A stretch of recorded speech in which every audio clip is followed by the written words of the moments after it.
yourself a cold one. They strike 'em, huh? And listen to Ross Tucker break down the top college prospects on another tasty edition of The College Draft.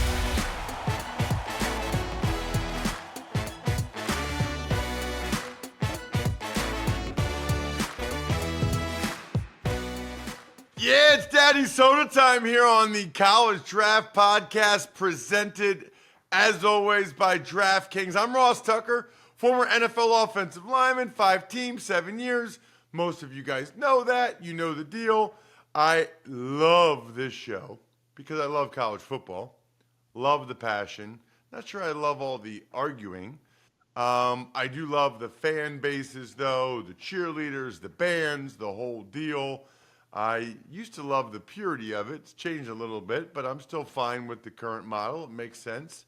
I also love doing the show because of my guy, Emory Hunt, who's all over everything. I see him, they're quoting him on social media, on CBS Sports College Football. He's all over CBS Sports HQ. You can follow him on social like I do. It's at FBall Game Plan on Twitter X, I guess we call it. I'm at Ross Tucker NFL. We are at Ross Tucker Pod. He's Football Game Plan on YouTube. We are youtube.com/Ross Tucker NFL. And of course, the draft guide will be here before you know it. Emory has already been to multiple all-star games to make sure you have the most comprehensive draft guide in the business. It's footballgameplan.com/2025 draft guide. When's the next one, Emory? Are you off until January? Yes, January 6th is when I start the January circuit. It'll go from the Hula Bowl to then the College Gridiron Showcase to then the Tropical Bowl, which I am also calling the Tropical Bowl game that Sunday. And then it goes to the Shrine Game, then Senior Bowl, then Super Bowl, obviously, and then HBCU Legacy Bowl. So, yes, All-Star season is about to kick off starting January 6th. Wow, absolutely awesome. Speaking of awesome, we love the college football playoff. Maybe not quite what we were hoping for in terms of competitive games over the weekend. Emory, on your picks last week, you were 1-3 in the college football playoff games. By the way, this week, for those of you who don't know, okay, we try to talk about at least one legit NFL prospect or pro football prospect in every game that we pick. And we also talk about college football in general, talk about the game. So I always say it's 3 shows in one. It's an NFL draft podcast. It's a college football podcast. It's a college football betting podcast. Emory was 1-3 this past week. So he's now 34-44 for the year. Here's what you need to know about that. Betting's hard. Like, that's why we track it. It's hard. Not many people win. He's had some other really good years. This year, not as much. Guess what? It's tough. His hit was Notre Dame -7 over Indiana. They beat him 27-17 in a game that wasn't really that close. Although, who knows what happens if Rourke doesn't throw that interception when Indiana's in the red zone, and then Jeremiah Love goes 98 yards, which totally changes everything. I got to tell you, Emory, not that many things really get me that bothered. Everybody on social media, the next day, Indiana's frauds. Indiana didn't deserve to be there. They didn't belong on the same field. What are we talking about? I mean, they gave Ohio State a much better game than Tennessee did. If you watch the Indiana-Ohio State game, I don't know if Indiana was winning 14-7 or it was 14-7 at halftime. And by the way, the 2 touchdowns were like a block punt and something else. Like I'm so frustrated by the people feeling like they need to jump to these big conclusions. And they really had egg on their face the next day when we saw what happened with Tennessee. You know what's fascinating, Ross? Fans, you expect to have these irrational, fly by the seat handle takes.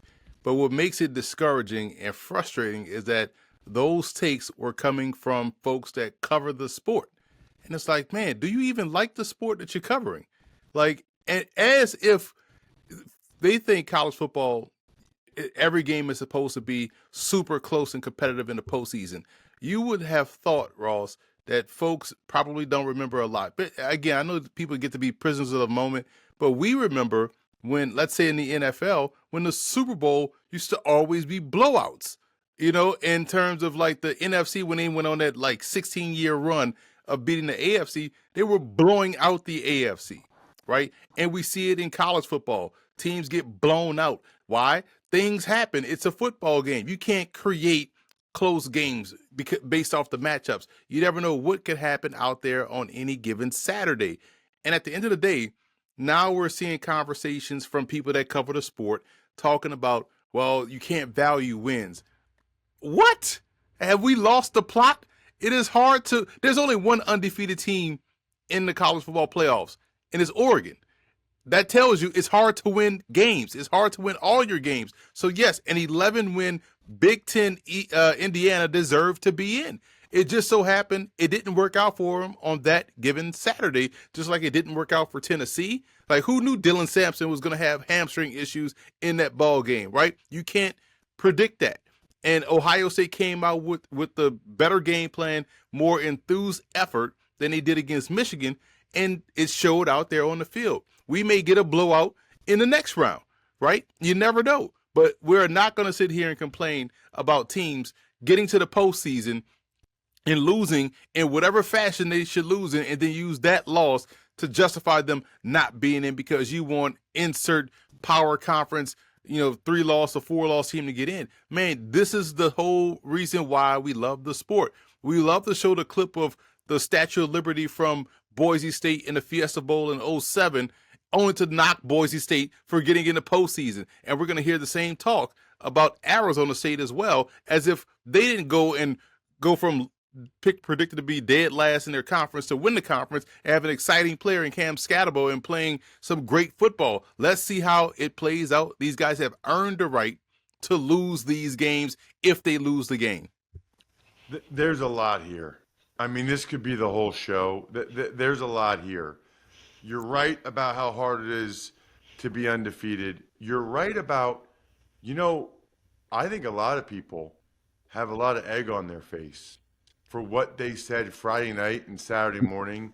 Maybe it's hard to win a road playoff game. Think about it this way. You're clearly the inferior team. You're going on the road in a hostile environment. You're the underdog, a pretty heavy underdog. Like, what was so shocking about all those games? I mean, everybody wanted to jump to all these conclusions in the Notre Dame-Indiana game, and then you watch, and SMU's quarterback kind of lost his mind, threw a couple pick sixes, and that game was a blowout then. You know how hard it is for the SMU kids to go to feels like 12 degrees, 110,000 people, Penn State? Even when they got down near the goal line, they would get a false start because they're trying to do the clap thing, which I don't understand. There's 110,000 people yelling. You want that to be the snap count? I mean, and so they would get the false start on that. Then Clemson at least kept it close. Although the goal line stand, we'll get to that, but the goal line stand, that would have been a really fun game. And then the team that everybody was like saying Ole Miss or Bama should be in from their conference, a 2-loss team from their conference, they're the ones that got absolutely worked more than anybody. It was 21-0 in the first quarter. They were powerless to stop them. Finished 42-17. Ohio State took their guys out when it was 42-10 with like 10 minutes left in the fourth quarter. I mean, it's just it's very disappointing. I know you and I are on TV. You have to say something. Mm-hmm. But it is actually okay to say, listen, Notre Dame was clearly a better team. I don't know how much that says about Notre Dame and how much it says about Indiana. Like, how much is that as Notre Dame's just that good? I saw on TV where you said you think Notre Dame's going to beat Georgia. That wouldn't surprise me at all. Notre Dame is good. Indiana's not bad. They're a good team. They just might not be as good as Notre Dame. But to say, let's see how these 3 games play out today on Saturday before we jump to conclusions, because maybe it's really hard to win a road playoff game. And I also brought this part up, and I wish we would have clipped the point. We had a nice back and forth about the Lane Kiffin tweet as well on CBS Sports HQ. But I brought this point up in the midst of that rant. I said everyone in the FCS playoffs always talks about, man, it's always North Dakota State, or South Dakota State, or Montana State. But that doesn't knock Mercer for having a great season, getting the first round bye because they won 11 games and they won the SoCon and they won their first playoff game, but then they had to go to Fargo and play North Dakota State and lose to North Dakota State. That doesn't mean they didn't have a great season or they didn't deserve to be in. They did what they were supposed to do within the rules. They won games. They played great all season long. The postseason was a reward. The bye was a reward, actually. But hey, at least let them go out there on the field and prove that they are not of the same caliber of North Dakota State just yet. And that's what happens, and so when that's playoff football, which is why and you agree as well, it should be the conference champion because it shows you that, hey, you made it through your conference. You're the best representation of insert whatever conference this is.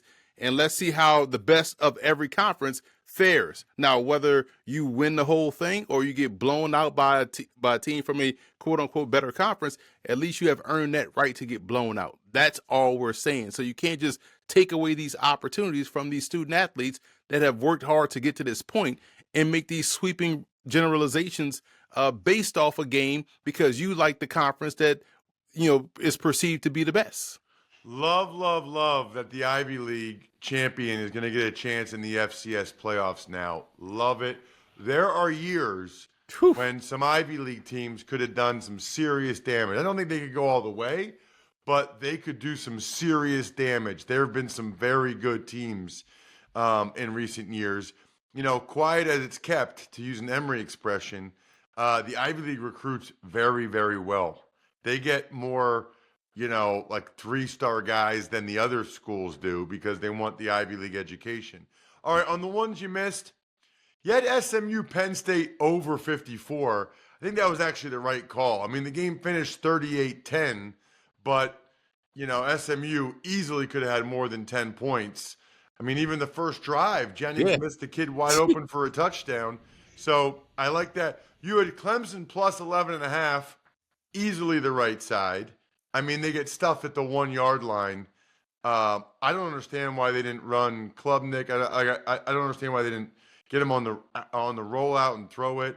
And then Tennessee plus 7.5. I don't think anybody thought you didn't really know what was going to happen with Ohio State. You didn't know if they were going to come out and still be hung over from the Michigan loss, or if they're going to come out with their hair on fire. They came out with their hair on fire. So kudos to them. They are, to me, easily the most talented team. I follow you and other draft guys. They have it feels like they have 20 guys that are supposed to go in the first 4 or 5 rounds. It's unbelievable. Maybe basically everybody other than their O-line, although even their left tackle, Donovan Jackson, is supposed to go high. All right, let's get to this week, Emory, because I want to dive into some of these games and some of the prospects in these games. I'm looking forward to, what about Friday, December 27th, Oklahoma and Navy. I'm looking forward to that one quite a bit. Oklahoma, who beat Alabama, okay? You might have heard of them. They're only favored by 3 over Navy. So we're outraged that a team didn't get in that lost badly to a team that's favored by 3 over Navy. I know which way I would go on this pick. I'm curious, Emory, which way you're going to go. What's fascinating is that we've seen something like this before with a better Oklahoma team. Remember in 2017 when they had Kyler Murray and Army went to Norman? Yes. And they were down. Army was 21. And you had to go to a certain website to watch the game, and they made millions. Everybody's buying that website in the middle of it's 11 o'clock at night. Everybody starts paying this monthly fee to watch Oklahoma Army.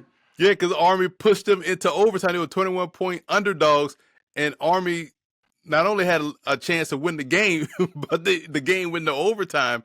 So that was a great bet. So this is a different, obviously this is a different Navy team. But, man, if we're going to get the Navy team that we saw take it to Army, then it's hard to ignore, this matchup and taking Navy plus a point. So I will take the under in this ball game because I feel like Navy will find some success, chew up some clock, and keep this one under that 43.5 point total, I believe. So I like the under more than anything because Navy it's all about who wants to be there. We know Navy wants to be there. We know Oklahoma, the guys that, are probably going to end up playing want to play and want to be there. But it sounds like, guys are going to opt out and guys that have in the portal, all that stuff that happens at a Power 4 program. So I trust the under more than anything. But I will say this quickly, just to go back to your point about the FCS. Your Princeton team in 2015 to 2016 had 3 NFL players on offense, was averaging 40 points a game and giving up 6. They would have gone far in the FCS playoffs. Oh man, they really would have. That would have been awesome. All right, what about? I like this matchup. By the way, I'll take Navy in the points. Mm-hmm. I don't think those Oklahoma kids. I don't think they know what's coming. I don't think they want that smoke. Let's go. Let's go. Georgia Tech and Vandy. Good one. Georgia Tech is laying 2.5. I love this game. Georgia Tech, Vandy. By the way, Emory's picks are presented by DraftKings. DraftKings, the crown is yours. Yeah, this is a great game because you got 2 tough quarterbacks that I would want in my foxhole. If I'm, again, NFL draft, whatever, right? But these are 2 dudes that you kind of want as your QB2s because, if your starter goes down, you got 2 dudes that will do what they have to do to make sure your team comes out on top. I love Haynes King and also Diego Pavia. We'll have another show about another day about the injunction and what that could potentially mean down the line for JUCO prospects. But at the end of the day, in this ball game, man, I like the over because both teams will come ready to play, and both teams want to be there. Both teams' coaches, they kind of exude the confidence the players want to play in this game. And you got 2 quarterbacks that we just talked about. So I do like the over with Georgia Tech and Vandy. That is over 51.5 for those of you keeping track. Over 51.5 for Emory in Georgia Tech and Vandy. Very much looking forward to this one. I got to be honest with you. These games are so hard to pick because I follow it. I don't follow it that closely. Like, I don't know who's even playing for some of these teams in some of these games. Like Syracuse, Washington State. I think Washington State's coach just went to Wake. Yep. And I think their quarterback's in the transfer portal, which is probably why Syracuse is favored by 16. I don't really care if you make a pick on the game, Emory, but I am curious what you think of Kyle McCord and John Mateer as pro prospects. Man, Mateer had such a phenomenal season, and I kind of wanted him to stay at Washington State, to really continue to, hey, we're going to make this place the place to be because they had a great thing going. I get the coach left, so now the entire offense changes, and you don't know what to expect. So I understand why he left, but I will lay these points with Syracuse because Fran Brown came out and said, Kyle McCord, if there's a football game, he's going to play. He said if there's a football game after this press conference, Kyle McCord is going to be the first one there to show up ready to play, which speaks to your point, your question about him as a prospect. That shows a lot of toughness. He shows some resolve leaving Ohio State and coming to Syracuse and doing a great job beating some ranked teams in some high leverage games. So I think he has earned his right to be at least a QB2 at the pro level. That's where my evaluation is of him. I don't feel like he's a frontline NFL starter, but I do feel like he's someone that you can trust in a 2 to 3 game window if your starter is out because of the confidence. Now, his placement consistency needs to be worked on. He does still play like a see it, throw it passer, but the toughness you can't question. And as long as you're not scared, I can win with you, and that's what he brings to the table, especially coming into this season. What happened at Ohio State, and what he was able to go out there and showcase against at Syracuse against these teams that were ranked.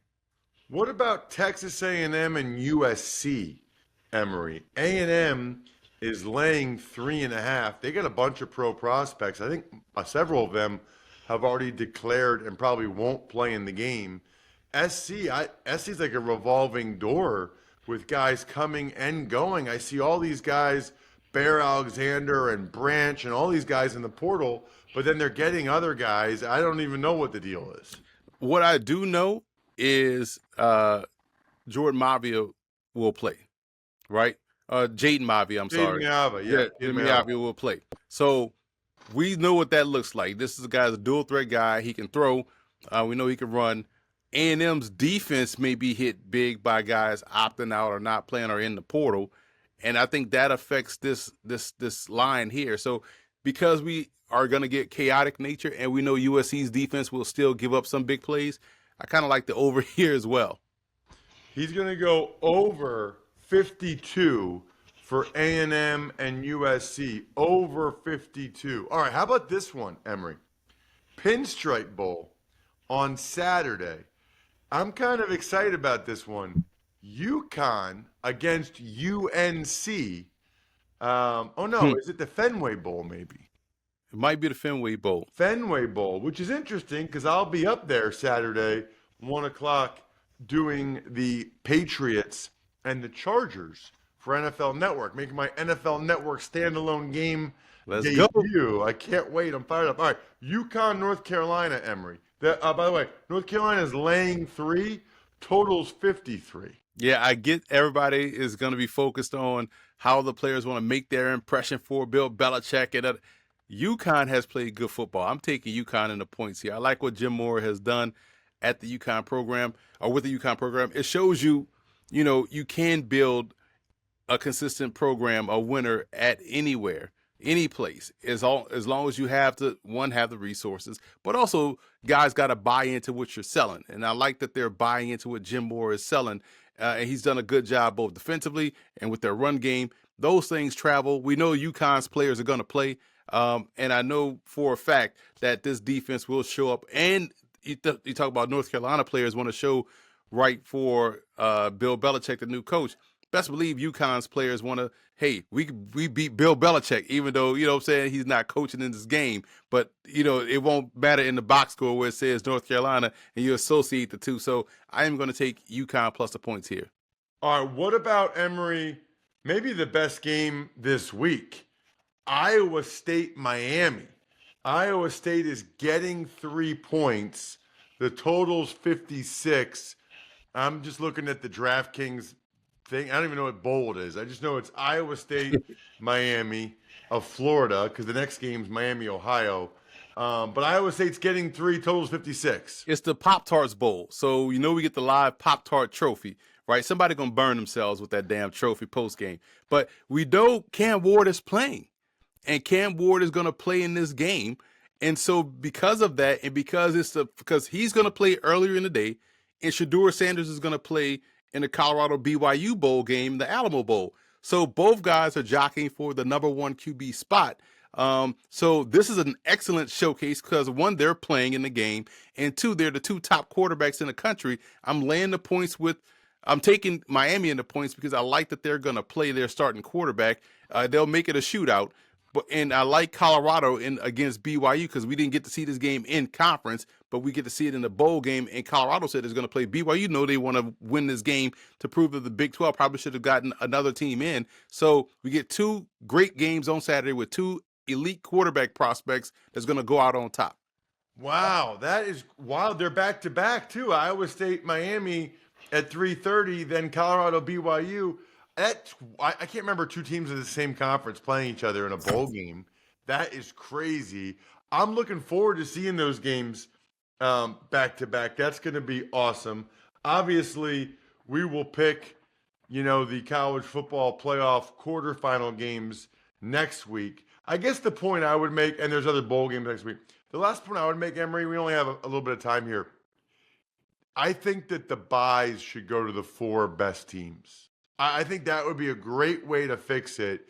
If, Texas had a bye and Penn State had a bye and Notre Dame had a bye, and then instead you had Boise State playing, Tennessee, or you had, Ohio State playing Arizona State, or, I just think those probably would have been more competitive games.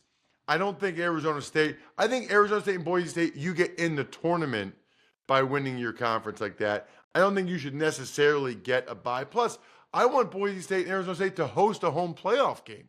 That would be a great reward for winning your division. That I would love. Check him out on social media at FBall Game Plan. I'm at Ross Tucker NFL. The keg is kicked. We're all tapped out. Thanks for tuning in to College Draft. Make sure to also check out the Ross Tucker Football Podcast, Even Money, and Fantasy Feast, all on the DraftKings Network, YouTube, or subscribe to the podcast on your favorite platform.